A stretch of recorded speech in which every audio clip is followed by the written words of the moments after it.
Welcome to this episode of Action Video Game Talk. I'm your host, Scott Action Jackson. Thanks for joining me today. Once again, we do have a list of actual game news to get to, so let's just hop right into it. First, you had to buy physical cards. Then, the Pokemon trading card game went online, expanding to an even broader audience.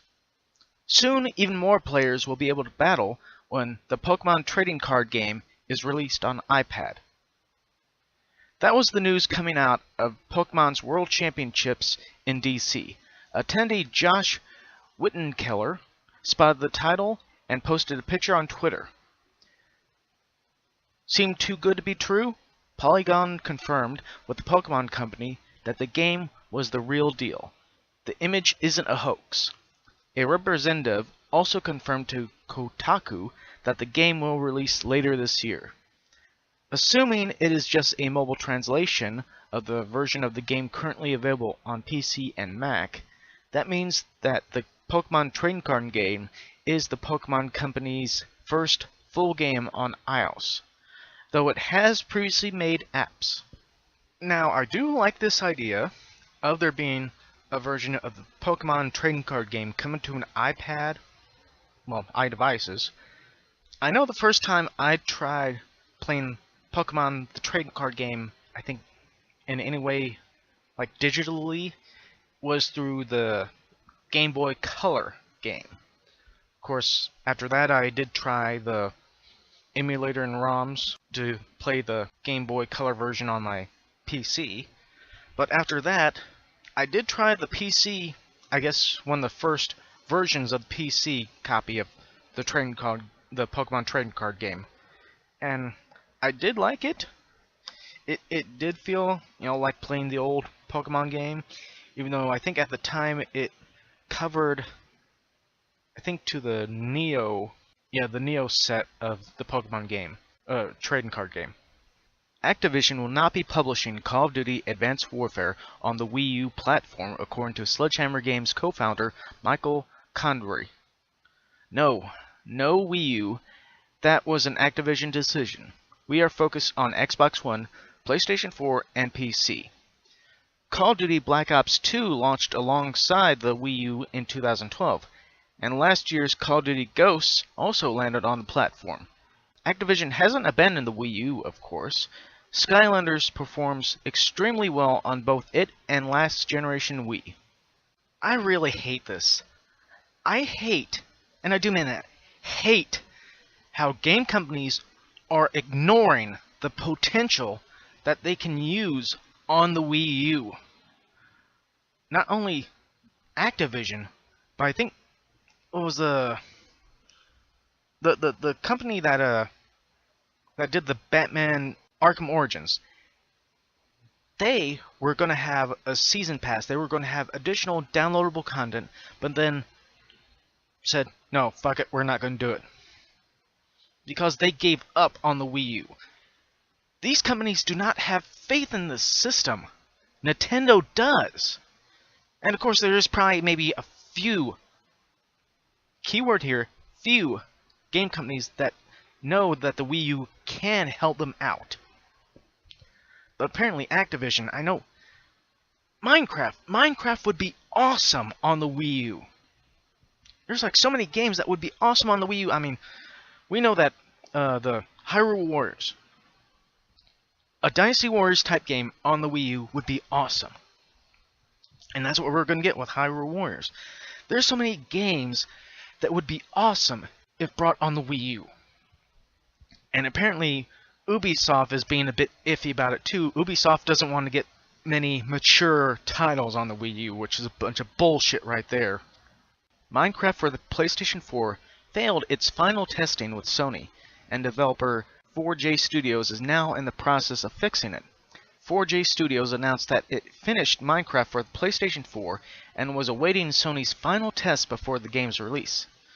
4J Studios told fans that Sony found issues with the PlayStation 4 version during the final testing. We're fixing it, but we need to go through the process again, tweeted the developer. This new delay makes it seem unlikely that the PlayStation 4 version of Minecraft will meet its original release window of this month. The PlayStation Vita and Xbox One versions were also scheduled to release this month, but 4J Studios said it is still fixing bugs in both versions. Now, yes, I am a fan of Minecraft. And if there was even just maybe like a few bugs or a few issues, that probably is the reason why the Minecraft version of PlayStation 4 failed on Sony's test. But it doesn't mean that they aren't going to be fixing it and trying to get it out there. I mean, if it doesn't come out on the exact date, it'll probably be out a little bit sooner than that. But on the PlayStation 4, and not only the PlayStation 4, but the PlayStation 4 and Xbox One version of Minecraft is going to be massive. It's going to be huge. A 500 gigabyte media hard drive will soon be available for all Xbox 360 owners. The accessory will allow for more storage space on the console for movies, games, and even installing game discs to the system. Although not available yet, Microsoft's webpage for the drive states that pre-orders will be available soon. The device is priced at $110. If I still had my slim Xbox 360, I would be all over this. I'd be trying to keep my eyes and ears open to see when this is coming out, because the stores actually had the 320 gigabyte hard drive for the Slim and E models. Well, Slim and I guess Xbox One style models. But they were charging, I think, 130 to 140. And when this comes out, it's only going to be 110. People should be jumping all over this. Everyone who wants to get this needs to keep their eyes open and ears open, not only on websites, but store sites too, to find out when they'll have these and how many they'll have. Especially for those newer Xbox 360 games that do require our hard drive to actually install some and to play the actual game. Atari announced that 2 classic franchises will be unveiled at PAX: Haunted House, last seen on Wii and Xbox Live Arcade in 2010, and Alone in the Dark, most recently on Wii, Xbox 360, and PlayStation 3, will be coming to PC later this year. Atari hasn't shared any details about either title, but we're interested to see what the publisher is planning. Based on the websites, Pure is handling Alone in the Dark Illumination, and Dream Painters is working on Haunted House. We weren't able to find any information on Pure, but Dream Painters' previous work includes the horror title Anna, published by Calypso. I don't know how I feel about this, especially a rebooting of Alone in the Dark. The last time that was tried, it didn't really turn out that well. I mean, most people were complaining because Alone in the Dark didn't really have that horror type feel to it. Finding a quality movie based on a video game is a difficult task. A specific fact we call the Uwe Boll principle. But the talent behind the Assassin's Creed adaptation hopes to avoid the similar fate to duds like Far Cry, Doom, and Max Payne. Actor Michael Fassbender is currently attached to the film and discussed the production team's intent with IGN. "You know, we absolutely want to respect the game," he said. "There's so much cool stuff in the game that we're actually spoiled for choice in terms of what we can use and what we can't. But we also want to bring in new elements to it, and perhaps our own versions of things that already exist in the game. It should also help that Ubisoft is co-producing the film." Justin Kurzel is currently attached to direct. The movie is tentatively slated for a summer 2015 release. I do like what they're saying here, is that they will be respecting not only the source material, but they'll be using some of the source material from the video games. But they'll also be bringing in some of their own versions of things that exist. So more like a more modernized, which might be a bad thing too. I don't know, it just depends on how it turns out. I mean, last time when they tried to modernize or I guess do their own version of things that exist in the game, it didn't really turn out that well. Now, did it Super Mario Brothers and Double Dragon. Ubisoft revealed that Assassin's Creed Unity will utilize microtransactions to help speed up gameplay. It's unclear at this time exactly how the system will work, but early reports claim that gear can be unlocked in exchange for money, allowing players to obtain items faster than they would through regular play.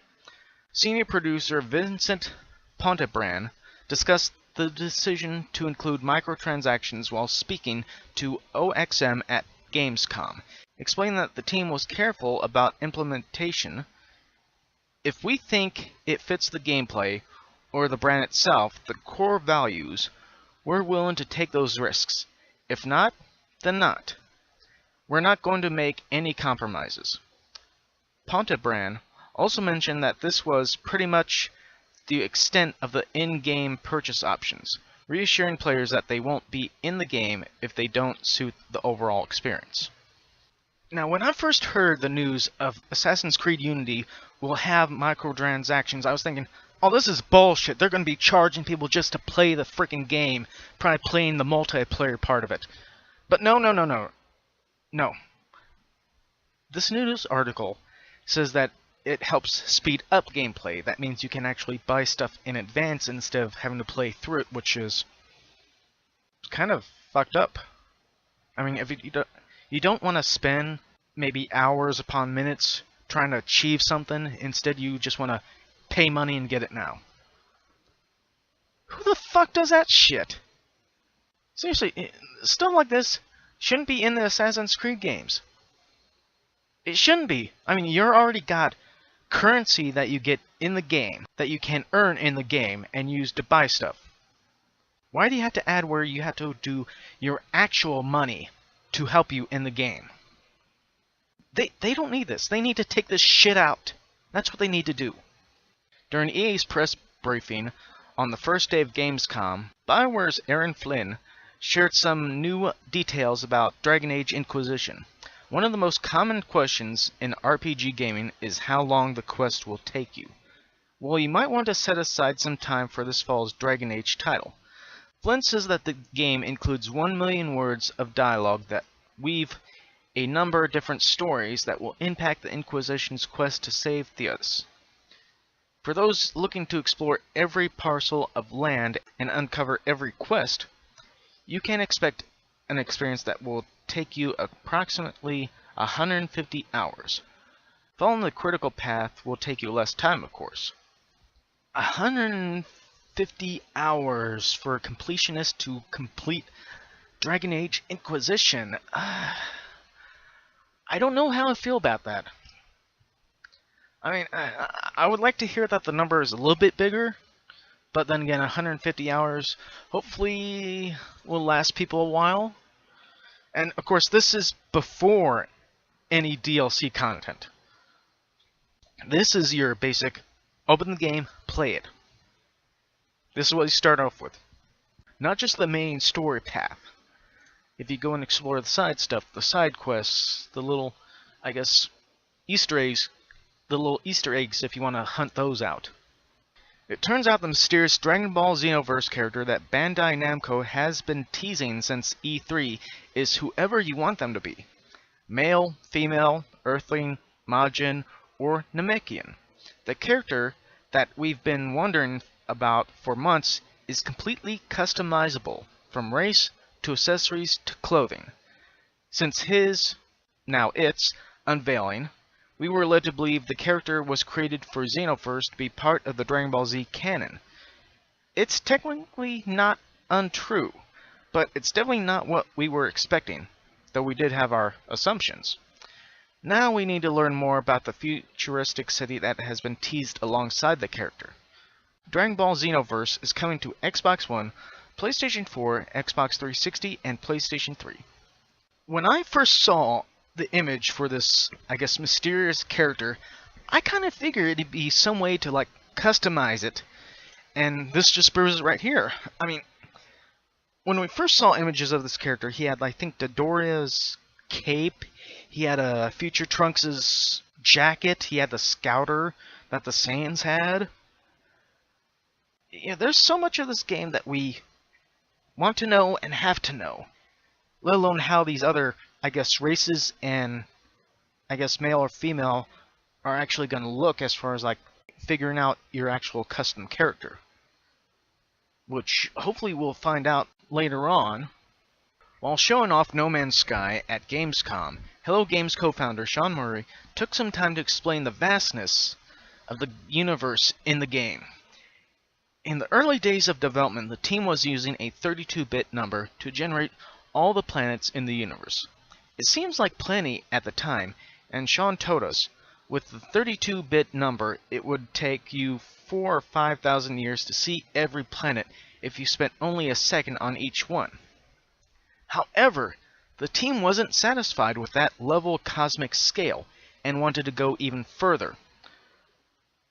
Partly in response to the message board threads saying there's no way No Man's Sky's universe can be truly infinite because all technology has a limitation.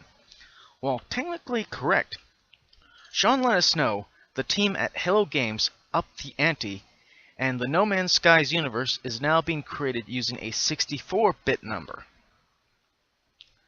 That's 2 to the power of 64 planets, which Sean tells us would take about 5 billion years to explore if you spent 1 second on each. And that's with no bathroom breaks. Given that Earth's sun has about 4.6 billion years of fuel left before it flickers out and dies, that pretty much ensures no one will ever see every planet in No Man's Sky.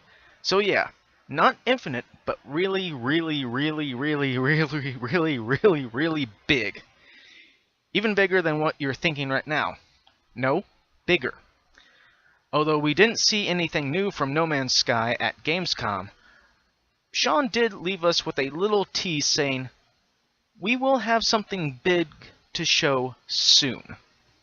No doubt this sounds massive. This sounds like no one will ever be able to fully complete this No Man's Sky game. I mean, they're saying it would take 5 billion years to see everything? I don't know about that. I mean, you don't realize how creative some of these players can be, especially if they try to adjust their times and the time on their computers and systems to make it seem like so much time has passed by. That would probably help, but that's kind of cheating the system too. Now, I think this No Man's Sky is definitely a game I'm going to be interested in. And with its recent announcement that it's not only going to be PlayStation 4, but it's also going to be PC, that will intrigue a lot of people too. Outer Heaven, the mod team developing a remake of the original Metal Gear, has cancelled its project. In the wake of this cancellation, it released a trailer for its unfinished game. The team was highly invested in its project. It even snagged the actor who voiced Snake up through Metal Gear Solid Peacemaker to provide voice work. Metal Gear Informer corresponded with Ian Radcliffe, a developer attached to the project. They were told that we can no longer go ahead with the project. It seems like the guys over at Konami couldn't agree on a decision, so had no choice but to shut us down. Konami was originally okay with the project under the condition that it couldn't be produced for profit, which the team had been honoring. Some fans have begun to believe that the shutdown is cause to assume that Konami may be working on its own remake of the title. Now, as this news article said, they did actually release a trailer for this fan remake, and it was looking good. I mean, the fact that they got the original voice actor for Snake was a nice add-on. But Konami officially telling them to shut it down does raise a lot of questions, especially if Konami is going to be doing a remake of their own. Or maybe they're going to be doing something similar to it with the original voice actor. I mean, there's so many opinions on why this could have been shut down. It's just, until we officially hear anything from Konami, it's more or less a guessing game. Tricky Activision. About a year ago, right before Blizzard unveiled the Reaper of Souls expansion for Diablo 3, a reader tipped us off about the potential name for the expansion, The Dark Below. It turns out the trademark filing was for something completely different. Now we know just what The Dark Below is. It's Destiny's first expansion, and it will include new story, multiplayer, and activities. The Dark Below was trademarked before Warlords of Draenor, the next World of Warcraft expansion, was announced, which gave us another red herring for a few months. As time passed, the story faded into memory, as company trademark things all the time. In this case, though, it turns out that Activision made a smart move and let Blizzard handle the application. Had the Activision side of the business submitted the filing, we're pretty confident we would have suspected a link to Destiny rather quickly. The Dark Below just doesn't sound like a Call of Duty or a Skylanders name. Destiny will be out on September 9th on Xbox One, Xbox 360, PlayStation 4, PlayStation 3. The Dark Below, the Destiny's first expansion, will arrive in December. Now, as most of us know, video game companies, and companies overall, do trademarks on multiple name titles just to cover up what one they're actually using. Because they did the same thing with the Batman-Superman movie. They had trademarked lots of different names. And, this is a bit tricky. I mean, as far as, Activision trying to get the actual title for their first expansion that's going to be hitting in December for Destiny. There's nothing wrong with being a little tricky about it. I mean, you don't want to give it away to let people know what it's going to be and what it's going to be for. Resident Evil Revelations 2 is reportedly on the way, with a leaked box art and screenshot revealing the sequel. Fans have been clamoring for another Resident Evil game, and it appears that they'll be getting their wish. Many expected that the next console title would be Resident Evil 7, but it seems Capcom is going in a different direction. French site Gamer in a Box spotted box art using the series' Japanese Biohazard name, and a single image hosted on Xbox.com, since removed. Given the appearance on the Microsoft site, a console release seems to be in the cards, even though the original Resident Evil Revelations first launched on 3DS in early 2012. The title made the jump to PlayStation 3, Xbox 360, Wii U, and PC in mid-2013. The existence of Resident Evil Revelations 2 was previously hinted at by a Russian retailer Video IGR, which pegged the game for Microsoft and Sony's old and new consoles. A Capcom spokesperson told IGN that the company has made no announcements. I know that Bill over at Riploid Productions was very happy to see this set of news come out, with Resident Evil Revelations 2 coming. He enjoyed the first Revelations game. And technically a lot of people are. I mean, it was a lot better than Resident Evil 6. Revelations was more of a nod to the original style of Resident Evil, or Biohazard, if you will. Once we hear a bit more info on the game, I'll probably have a better opinion on it.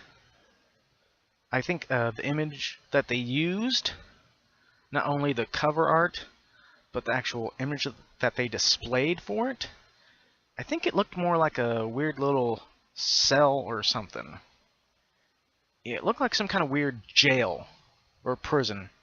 Yeah, it looks like some kind of weird prison, so will this involve some kind of prison with zombies and... Wait. Wasn't that kind of The Walking Dead seasons 3 and 4 involving a prison? World of Warcraft may be planning to immortalize Robin Williams in-game with a Genie named after the late actor, along with a couple of other additions. Data mine files from the latest data build revealed the additions of a new PC called Robin the Entertainer. As some commenters have already pointed out, the fact he's a genie leaves the door open for him to shapeshift into other forms, with the idea of a troll named Junamji being a very popular suggestion. Other forms spotted include a human female, likely a nod to Miss Doubtfire, and a human male, who we suspect may be Mork. We don't know where the characters will feature or whether they'll offer any quests or the like, as Blizzard has yet to confirm these as the tributes it previously promised. I would have no objections, with this being the World of Warcraft tribute to Robin Williams. A genie that shapeshifts, that can change into different kind of characters, NPCs, like a Miss Doubtfire, like a troll, like Mork. I like this.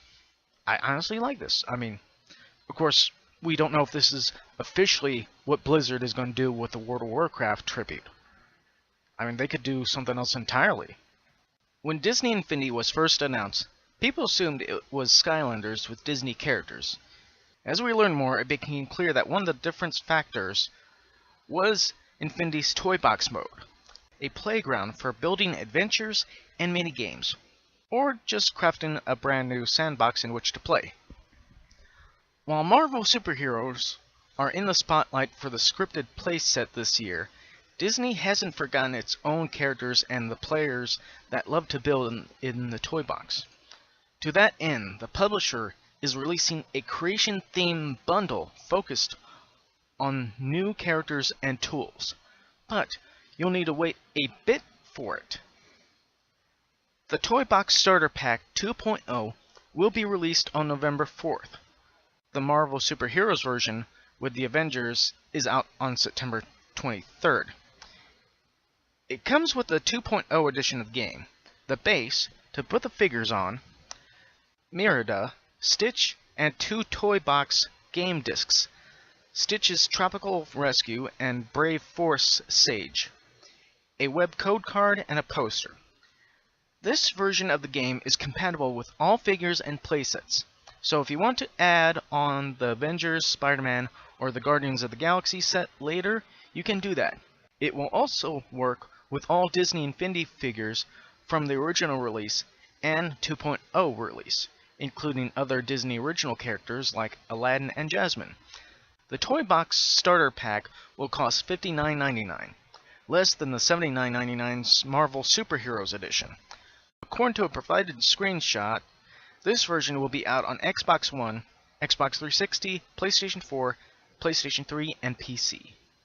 Now, where I work, people have always been wanting to ask us if there's a way that they can actually buy, like the actual game disc for Disney Infinity or Skylanders.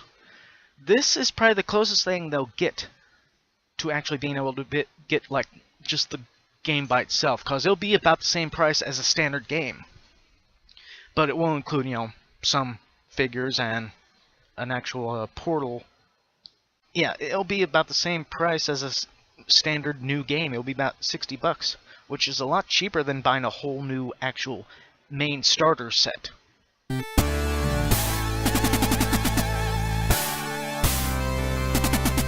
Now, as far as this week's major new releases, we have Professor Layton vs. Phoenix Wright Ace Attorney for the Nintendo 3DS, Metro Redux for PC, PlayStation 4, and Xbox One, Madden NFL 15 for PlayStation 3, PlayStation 4, Xbox 360, and Xbox One, Infamous First Light DLC for the PlayStation 4, and Hyperdimension Neptunia Rebirth 1 for the Vita.